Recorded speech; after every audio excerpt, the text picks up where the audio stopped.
கோயில் கோவில் ரெண்டுத்துல எது சரி?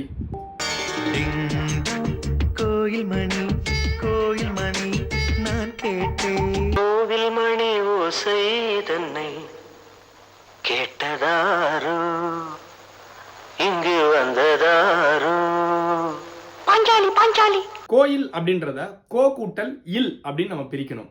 இந்த கோவையும் இந்த இல்லையும் நம்ம பார்க்கும்போது கோல இருக்கக்கூடிய ஓ, இந்த பக்கம் இருக்கக்கூடிய இல், ஓ இ ரெண்டுமே உயிர் எழுத்து.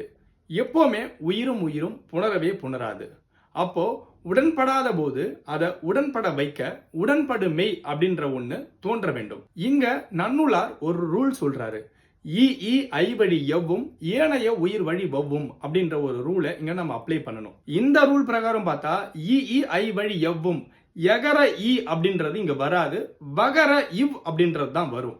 அப்படி பார்க்கும்போது கோ கூட்டல் இவ் கூட்டல் இல் கோவில் அப்படின்றது தான் சரியா இருக்கும். அப்போ கோயில் அப்படின்றது பிழையா அப்படின்னு கேட்டா இங்க தொல்காப்பியருடைய நூற்பாவை நம்ம பார்க்கணும்.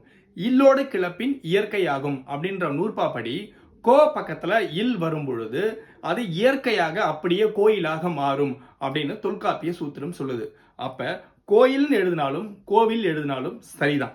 பூவை பூவுன்னு சொல்லலாம், புய்ப்பம்னு சொல்லலாம், நீங்க சொல்ற மாதிரி சொல்லலாம், அவர் சொல்ற மாதிரி சொல்லலாம்.